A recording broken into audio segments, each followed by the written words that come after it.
Hey guys, thanks for tuning in.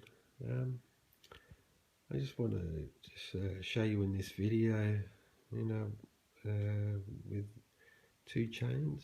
The one with the red tag that you see, I've actually, while using this particular chain, I've allowed it to actually go blunt while I was cutting branches, where I started producing sawdust rather than some nice little chips and everything like that. And so over the course of time, these little rivets that you see here are just basically opened up, and I've got a lot of a bit of play, and in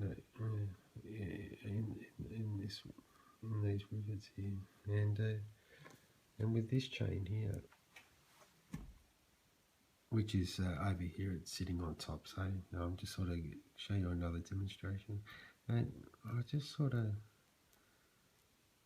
haven't got that play with the rivets there. I'm trying to squeeze in and out, and it's just not moving in and out. So I've actually used this chain more often than this one, but I've kept the chain sharp, like after every second fuel tank, I'll take this off and get it machined, resharpened in the workshop.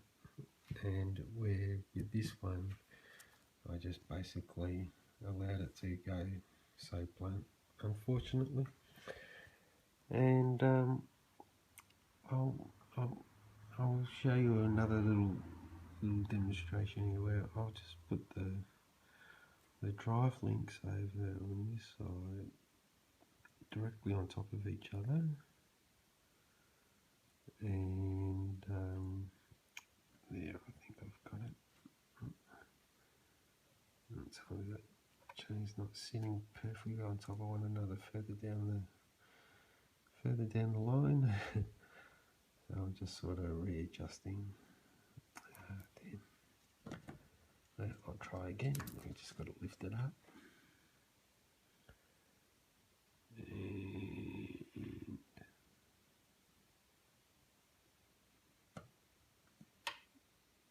And there, it's still moved. Anyway, hopefully I can sort of show you that as I'm you can see that they're sitting over one another, but now the bottom drive links are just a little bit more forward than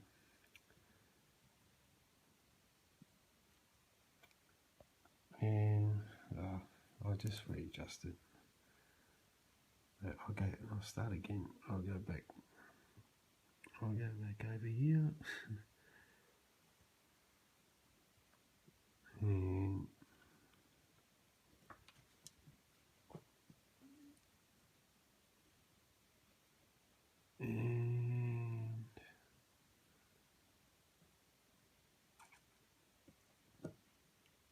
there, hopefully that's better now.